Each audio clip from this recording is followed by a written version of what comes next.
Coming up on this episode of Conversations from the Cave. We are going to continue with last week's discussion. We have a guest with us who has an amazing story. His story is so profound that we could not squeeze it into one show. Married or single, father or fatherless, doesn't matter. We're calling you to the man cave right now.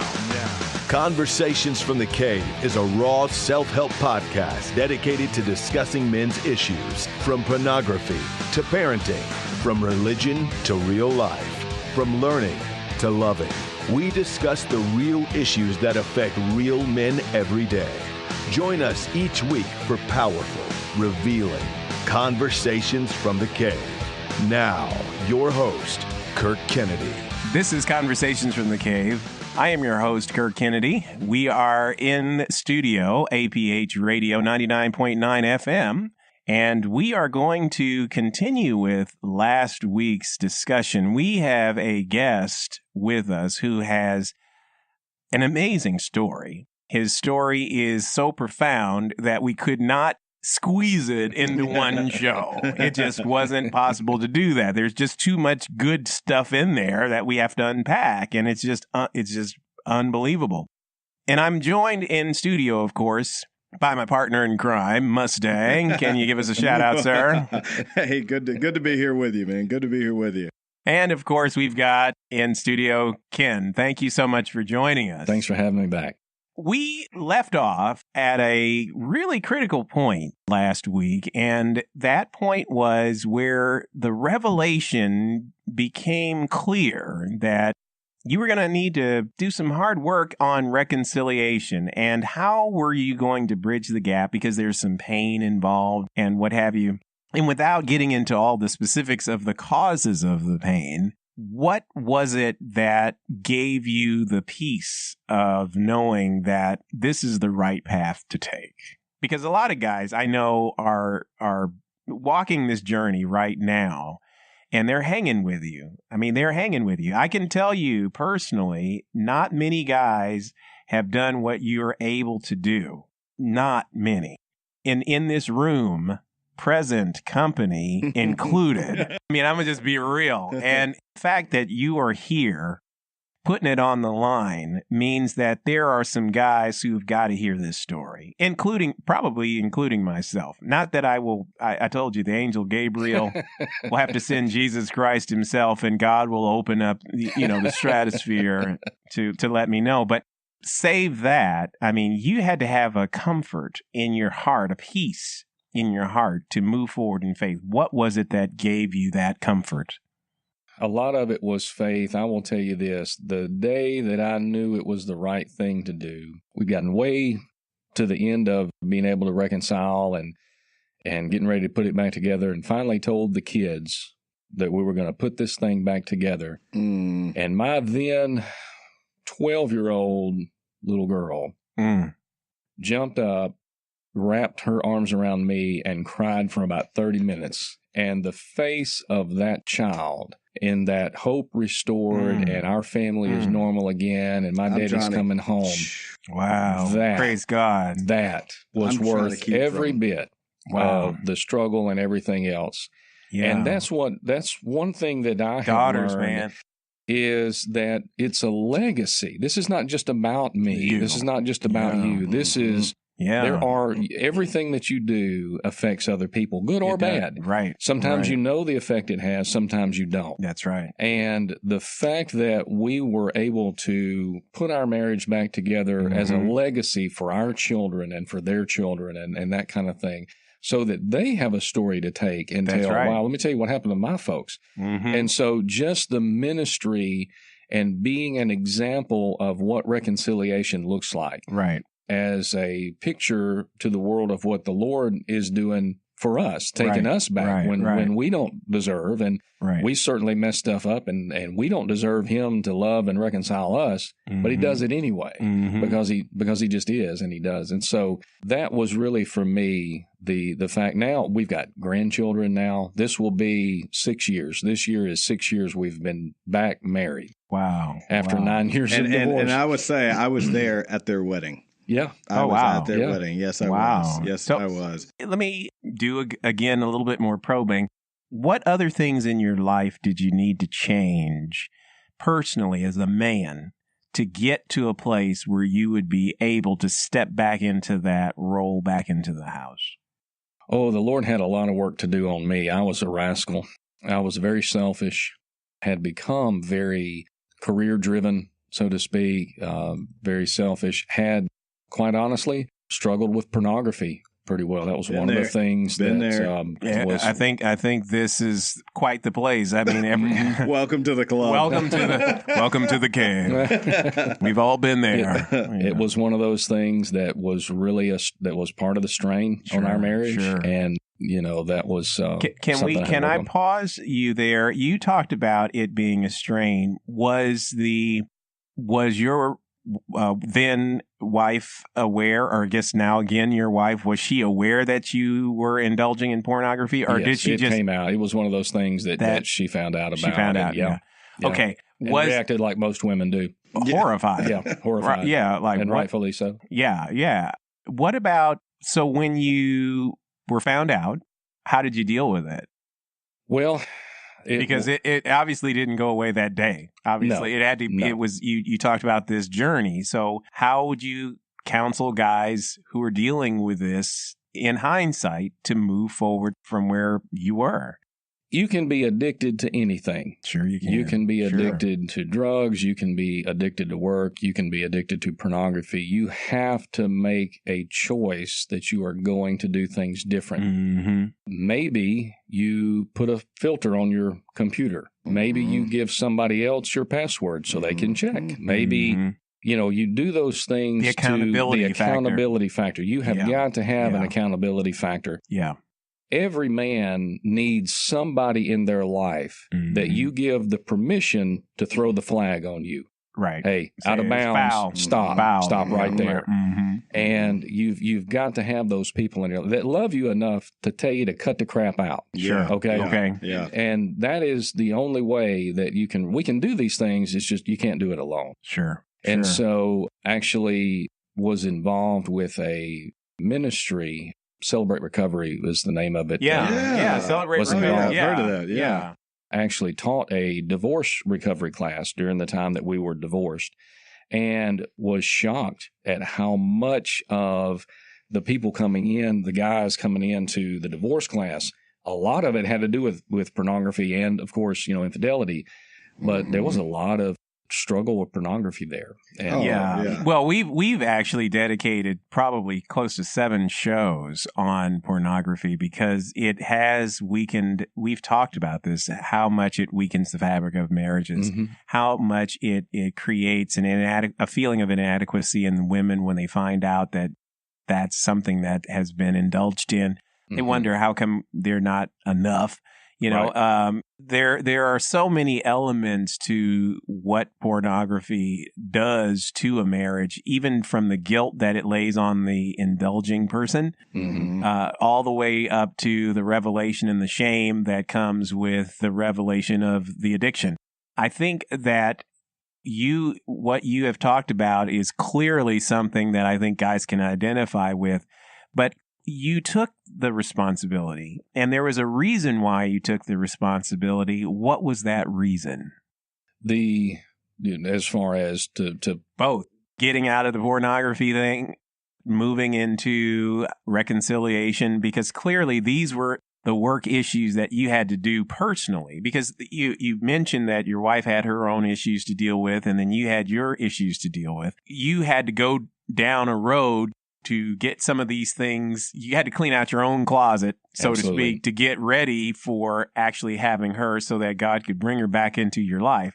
So what was it that made you decide to do that? Was it the love you had for her, or was it just the revelation of, wow, I'm really jacked up right here. I gotta really take a moment, because a lot of guys, I think, just sick of looking in the mirror. You know what I'm saying? It doesn't have anything to do with the other person. It's like, I got to clean this up because I don't like the way it looks. Yeah, and that's a lot of it. Sure. The first year I was divorced was really rough. And actually, the day that I woke up after 1 year of divorce, I thought, well, I made it. I survived a year. I don't like it. It's not what I want to do, but I can do this. It's one of those things you have to come to the point where you realize you are the only one you can work on. This guy right here is the only thing I can fix. I can't control how that person reacts to what I do or don't do. I can't control what they think about me or whatever. You are preaching, all I can do is work on this guy right here. That's right. And the man in the mirror. The man in the mirror. Man in the mirror. So I want to work on the man in the mirror. Mm-hmm. And there were some things that the man in the mirror had to get straight. Yeah. And just had to be a man about it and do it. And just do the work. Up. Just man up and do it. Yeah. And it took a while, and it took a while. The Conversations from the Cave show is brought to you by the Alabama Cornea Care Center, Northern Alabama's first irregular cornea and scleral lens referral center. The Alabama Cornea Care Center is dedicated to the management of complex irregular cornea cases, providing hope and compassionate care for patients suffering with keratoconus, refractive surgery complications, and degenerative eye diseases. Call 256-937-1213. or visit alabamacorneacare.com for more details. Now, back to the Man Cave with Kirk Kennedy and the CFTC crew. I want to say this too. Something I've told my kids, listen, if you want somebody to laugh, you want to get a crowd to laugh, do you walk up to that crowd and say, hey, you, I want you to, whenever I say something, you laugh because this is going to be funny. No, you don't do that. You might put on a clown suit. You might tell a funny joke. The same thing if you want authority. Do you walk up to them and say, hey, you better give me authority, or do you do things that earn that authority? A lot of the times when we want a desired result to benefit us, we want to make someone else change their perspective or their thought process simply by the words that we say. Literally, what we try to do is we try to change them. That's what we try to do. Let me reverse. We try to change that person. Instead, like you said, I worked on the man in the mirror. When you changed you, everything changed around you. And the impacts are so far-reaching. And I will say this, and I know she's going to hear it too, but I'll say this. And she's a sweet lady. I know her now. We joke and talk. You see us just playing around all the time on Facebook. Just absolutely adorable. But when I knew her prior to him in a few years, I didn't get the best sense from her. I didn't feel like I was invited in. I was cared about. Not that she didn't, but I think we just kind of, had a little barrier. But when she came into his life, or when they went back into each other's lives, everything was absolutely amazing. I mean, she was just everything was wonderful. It was just a completely different woman by my perspective. Mm-hmm. But had you not changed yourself, that could have never even reached me. Mm-hmm. So that, I think we don't, like you said, there's a lot of effects that just by us taking the initiative to look at the man in the mirror that we do know about, and there's things that we don't know about. And that was one of the things that you may not have known and she may not have known. We'll be right back after these messages. You're listening to the Conversations from the Cave show with host Kirk Kennedy and the CFTC crew. Conversations from the Cave is available for download on iTunes, iHeartRadio, Spotify, and Spreaker.com. Want your church or men's group to host the next CFTC Live Man Up Conference? Contact the crew on Facebook or visit ProVoxMediaGroup.com/Man Up. Now, back to the Man Cave with Kirk Kennedy and the CFTC crew. We're back. This is Conversations from the Cave, CFTC with the crew. We're on 99.9 FM, and we are joined in studio by our good friend and guest, Ken, who is sharing his story about how his marriage was 15 years, was it 12 to 15 years in? We were 15 years married. 15 years married, 9 years divorced. and then subsequently 6 years remarried. A phenomenal story. We've been sitting and chomping at the bit to hear some of the details of how he got back together. And Mustang has just shared that from his personal experience, how the change in both people, how the change you've obviously gone through, Ken, impacted the responses that even your wife had, and that your doing the work influenced her resonance with you, and then subsequently how she resonated with everybody else. And I think a lot of times we do not realize the impact of making those tough choices, because we're all about self-help here. I mean, we're flawed men.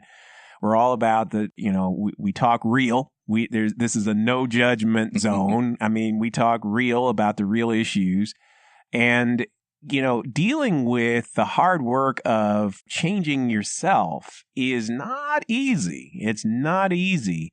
So let's talk about some of those tools that you put into place to get you through the different hurdles that you discovered in the revelation of who you were. And after that, too, if you can, I'd love to touch on those, the words of affirmation, those love languages, so the guys out there know what those are again. Yeah, we'll definitely circle back on that. Well, for me, I was raised in a Christian home, came to know the Lord at a young age, and got way, way far away from that. And so I knew that the first thing that I had to do was put first things first. You got to put first things first. And I had allowed a lot of things to come between me and my relationship to the Lord. And that was the first thing that I had to work on. And so I had to start just having the discipline to make the time, to spend the time to study and pray and just do the things that I needed to do in order to restore that relationship, regardless of what else happened. And that wasn't that, well, I'm going to pray today so that God will let me get back over. You can't do it like that, because there's no guarantees that that's going to happen, but it's still the right thing to do. And so when you talked about making the change for, the study and putting first things first, what did that look like on a day-to-day basis? So if a guy is listening to your story and he wants to start following in your footsteps, what does he need to do to follow in your footsteps? What I did was I listened to a lot of T.D. Jakes. Yeah. Oh, yeah. Yeah. That man is deep, especially the manpower stuff. Got the book. That's a great book. Great book. That we're actually fashioning our Man Up conferences, which the audience just heard in after that concept of manpower, because Man Up is very, very similar in purpose, is to get men, first of all, to do the hard work. You're doing it. You're a guy who's actually on the other end of it and reaping the benefits of it. Go for it. The other thing was Tony Evans. Tony Evans has done a lot of really good studies on marriage and divorce and those types of things. And I taught a divorce recovery class in a Celebrate Recovery that I was going to at the time. And so spent a good bit of time reading and listening to Tony Evans and some of his marriage stuff. And that was very good as well in helping me to be what it meant to be a man in the Lord's eyes, for my marriage and what I should be doing and how I should be making it work. And so those things were paramount. And just taking the time to spend time with the Lord. Maybe I get up a little bit earlier in the morning. Maybe I stay up a little later at night. Maybe turn the TV off, do something. Sure. You make time for the things that are important to you. Right. So you put those big blocks in. Right. Yeah. You put the big blocks in first. Yeah, absolutely. When you went down this journey and started listening to the T.D. Jakes stuff and the Tony Evans stuff, what did you learn? What can you glean? Maybe 3 points of what you gleaned from those studies over the years. Just kind of some simple points that you gleaned. Well, I think that the first thing is I can only work on me. And so my relationship to the Lord is first. And the second one is we are supposed to give. As men, we're supposed to be leaders. Leading does not mean telling everybody what to do. It means leading by example and being willing to make sacrifices and do things for the family, for the better of the family and that type of thing, with a heart towards doing it for the Lord. Mm-hmm. And the other thing was the love languages, taking the time to study the love languages, not only to learn my own, which was an interesting journey, but also to learn my wife's and my children. My children have different love languages. And so I've learned to invest in them in the ways that they accept and receive, love. One is gifts, one is acts of service. There's a quality time. And so there's just different things that you do, with touch. different ones, physical touch, and just figure out what it is that you need to be doing that lets that person know that you do care about them. And so that was a very integral part of all of this, was learning, not only being willing to do work, but figuring out what the work was that I needed to be doing. Yeah. The Conversations from the Cave show is sponsored by Optique Huntsville, signature looks for men with discriminating taste. Design your signature look with stylists from Optique Huntsville. For more information, call 256-886-7281. Now, back to the Man Cave with Kirk Kennedy and the CFTC crew. When you look at your life now, some 30, I guess spanning some 30 or more years now, there are several people who could probably say, man, I don't know, dude. I don't know. I can't. I mean, I'm going to put myself in that category. Dude, I don't know, man. I think I'm all for doing the work, but yeah, I don't think I'm passing back over that ground anymore. Does a person have to follow that journey in order to, should one always seek reconciliation? Always? I can't say always what anybody should do. I can't do that. Exactly. I think that, and I look, from a different perspective. Let's talk about a woman that's in an abusive relationship, or she has kids in an abusive relationship. Right. Should she stay with or go back to that person if nothing's changed? Absolutely not. Safety. Safety first. Absolutely. Yep. And so I think there are always legitimate reasons why things cannot be reconciled. I think the key is that our heart is, if there's any way to do it, that we would be willing to do it, but not discounting the fact that there are just some things that are not going to reconcile. Sure. There are. Yeah. I wanted to talk with you a little bit more about the process now that you guys got back together. So you got to a point where you said, yeah, I think this is really the right thing to do. Your daughter had her joyous exclamation and really sort of solidified the fact that this was something that she was really hopeful for, probably even praying for. What was it like moving back in the home, and how was the journey there? When the first arguments happen or the first friction happens, were you panicked? A little.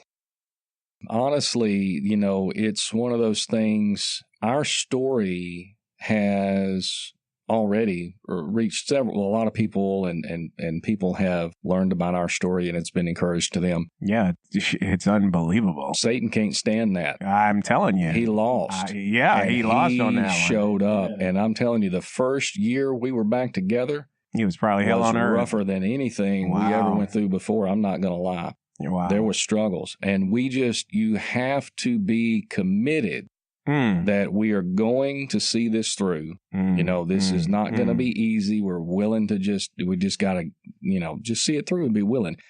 The one thing that helped us, and part of it is because probably we're older and having gone through everything we have very good communication now. Sure. We're very careful. The techniques of communication, fighting fair, and and just being open about things, listening, actually listening to what the other person is saying. One of the things we've talked about, I worked too much before. I'm an old man now. I can't work quite as much as I used to, but I still work a good bit. But now I do work a lot of overtime and stuff like that. But I ask, honey, look, they need me to pick up this Saturday, or they need me to work this other day over here. Is that all right? Anything going on? And If she says, yeah, we need some more money, why don't you get out there and go make me some money? That's fine. If she says, no, I really think we need to go and do whatever, then okay, answer's no, I'm not going to go work. And so some of that is just respecting her enough to come to her and ask her about those things, to be sure that she's okay with what's going on. Because it's not really how much are you working, how much are you not working. It's what's the expectation and that kind of thing. So let me make sure I got this right. So basically what you're doing now is giving up more of yourself. And in trade, you are giving someone else something that they want and or need. Right.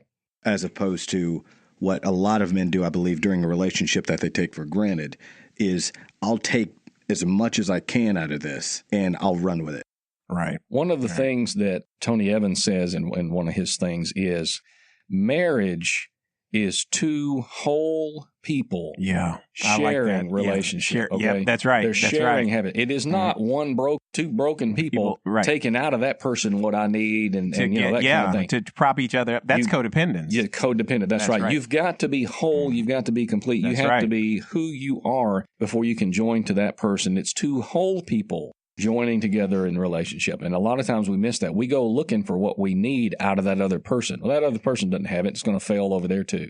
Because what you're looking for is in the Lord and not in that other person. And it comes with the hard work that you talked about. Because you still, as an individual, have to continue moving forward in the journey. You still have to continue doing the introspection, doing the study of the scriptures in order to bring yourself into a right relationship with God. I mean, that is the absolute fundamental that you brought out, that I think every guy considering whatever relationship, any relationship that he's in, first, and I love this point, make it about being related to God. Yes. Find your identity and security and significance in God. Then once you know that you've got your significance in God, that which you do doesn't define you. Whose you are defines you. Right. So you get your identity from God above.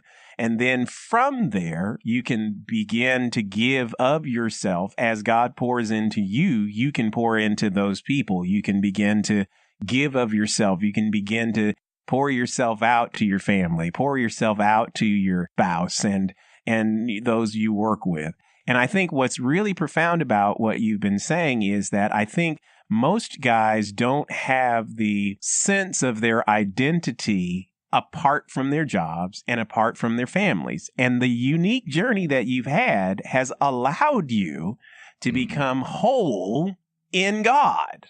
And it's that wholeness that I think has made you much more fit to give your whole self to a whole individual. And then you two together become holy. You become wholly a couple, you become wholly divine, you become set aside for a holy purpose. And I think it's beautiful that you talked about coming into that fullness and that wholeness. And before we move on, there's another point that I think you made that I want you to kind of elaborate on. You talked about some of these things. One is how the family fit into the picture. You talked about how your career and then finding a work-life balance. What would you tell guys in parting that is critical to maintaining a long-term relationship? How to do that? Work-life balance. Put your big things in first.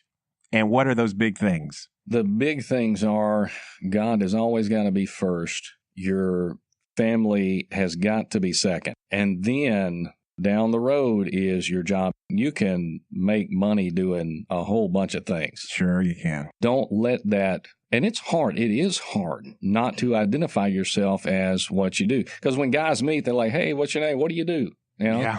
Oh, okay, And so that is a big one. But as much as you can, you got to move past that to make who you are more than just what you do. Yes. At least what you do at work. Yeah. Make it about what you do at home or for Christ or in your community, those types of things.